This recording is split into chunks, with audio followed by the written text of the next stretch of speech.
Trump fired Kristi Noem from the Department of Homeland Security, and the reasons go far deeper than the administration wants you to believe. Financial scandals, controversial deaths, a shadowy advisor, and congressional hearings that turned into a public disaster. Stay until the end, because this story has layers the corporate media isn't telling you straight.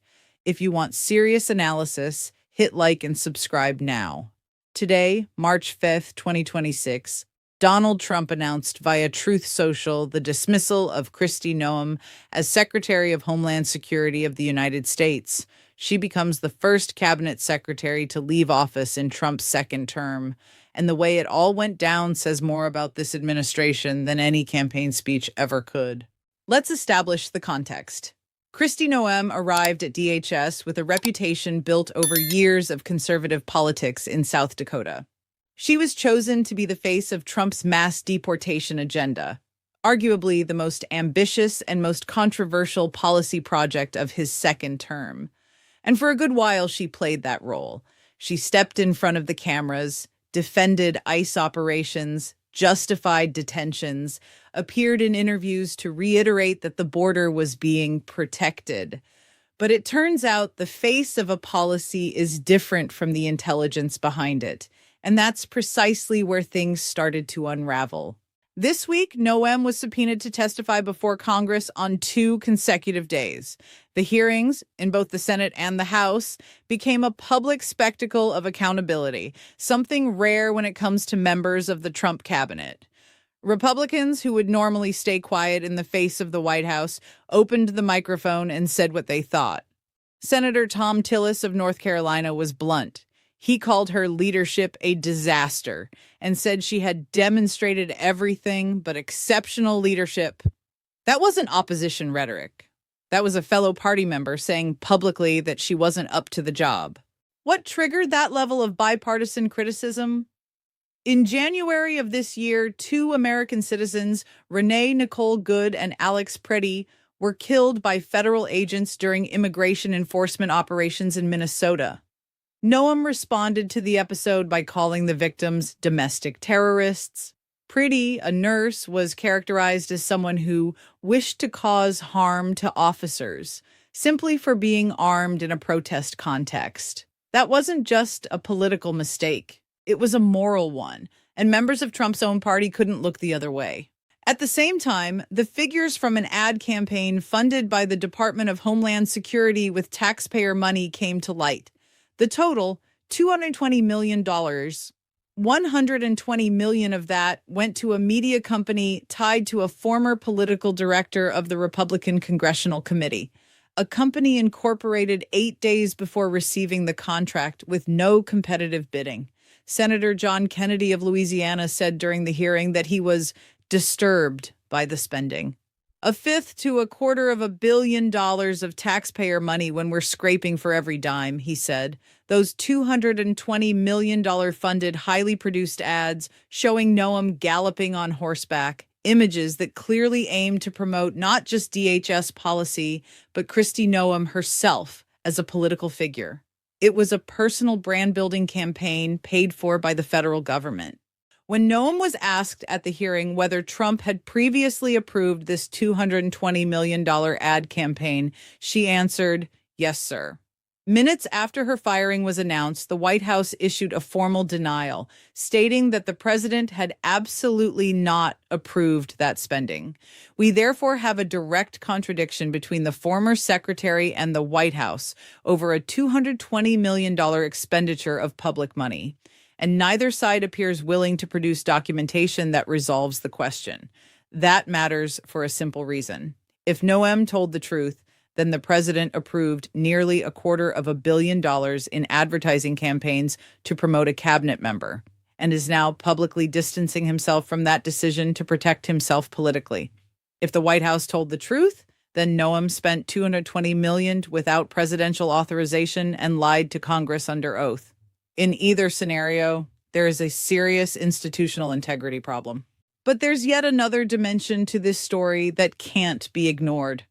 Corey Lewandowski, one of Trump's earliest campaign strategists in 2016, a figure known for his political ruthlessness and multiple controversies over the years, served as a special advisor inside the DHS. His presence there was already problematic from a governance standpoint. Lawmakers publicly questioned whether he had the power to approve contracts and grants within the department.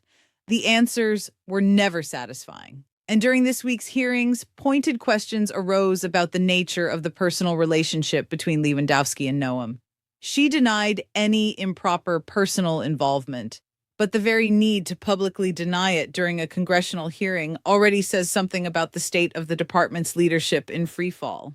According to sources cited by NBC News, Trump's decision to fire Noem was described as a culmination of her many leadership failures, including the Minnesota episode, the ad campaign, the infidelity allegations, the mismanagement of personnel, and her constant feuding with the heads of other agencies. That is a devastating list, and it came from within the administration itself. What needs to be said plainly is this: Noem was not fired because the government finally woke up to the structural civil rights problems inside DHS. She was not fired because the deaths of American citizens at the hands of federal agents prompted real accountability. She was fired because she became a political liability for Trump, because her congressional hearings played badly on television, because Republican senators started speaking out publicly, and because the $220 million in advertising created an exposure the administration could no longer contain. The problem is that replacing Noem with Markwayne Mullin does not change the policies that generated all of this. ICE continues operating with the same margin of authority. The contracts still exist. The deportations continue on the same terms. Mullin arrives as a new face for a policy that already has documented damage. And about Mullin, he is a loyal Trump ally, a former MMA fighter, a senator from Oklahoma, described by the president as a MAGA warrior. What does that tell us about the selection criteria for leading the third largest department of the federal government, one responsible for the Coast Guard, disaster response, aviation security, and counterterrorism? It tells us that political loyalty still takes precedence over administrative competence. That is a consistent pattern in this administration, and it is a pattern with real consequences. Kristi Noem's firing raises a central question that goes far beyond this specific situation. How does this administration handle accountability within its own cabinet? The pattern that has emerged clearly in this case is the following. Cabinet members are protected as long as they are politically useful, and they are discarded when they become a liability. There is no evidence that Noem's departure was motivated by a reassessment of deportation policies, by the deaths of American citizens in Minnesota, or by the need for more responsible management of public resources. It was motivated by the perception that Noem had become an image problem. That dynamic is troubling because it means the incentive within the administration isn't to do the job well. It's to make good television.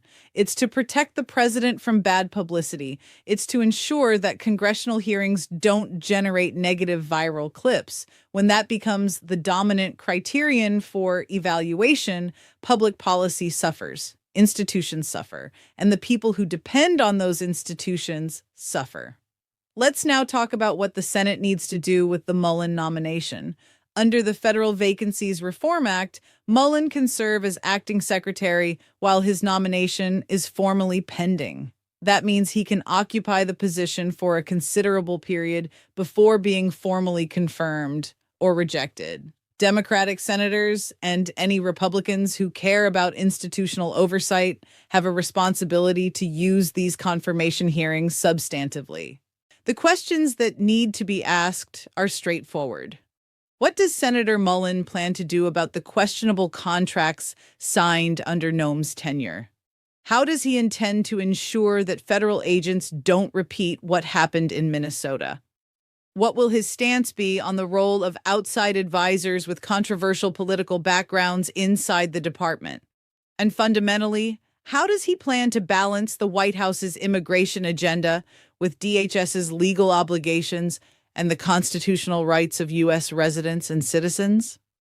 Those are not rhetorical questions. They are exactly the kind of questions the confirmation process exists to answer.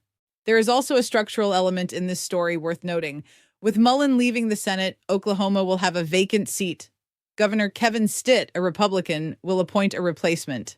Since Mullen's term expires in 2026, there will be no special election to fill it, meaning Oklahoma could have two appointed non-elected senators simultaneously for a period of time. In terms of Democratic representation, that matters. Kristi Noem's departure closes a chapter marked by questionable spending, controversial deaths, allegations of abuse of authority, and leadership that members of the governing party itself publicly deemed inadequate. But closing a chapter is not the same as resolving the problems it produced. DHS continues with the same responsibilities, the same powers, and the same agenda. Mullen arrives as a political solution to a crisis that is, at its core, a public policy crisis. No personnel change fixes that. What does is real oversight, functioning accountability processes, and a press willing to keep asking the hard questions even after the news cycle has moved on.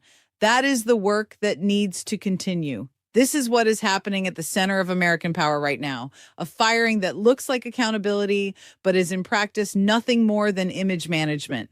If you want to keep following this kind of unfiltered analysis, hit like, subscribe to the channel, and turn on notifications. And tell me in the comments, do you think Mullen will make a difference at DHS, or is it more of the same with a new face? I want to read what you think.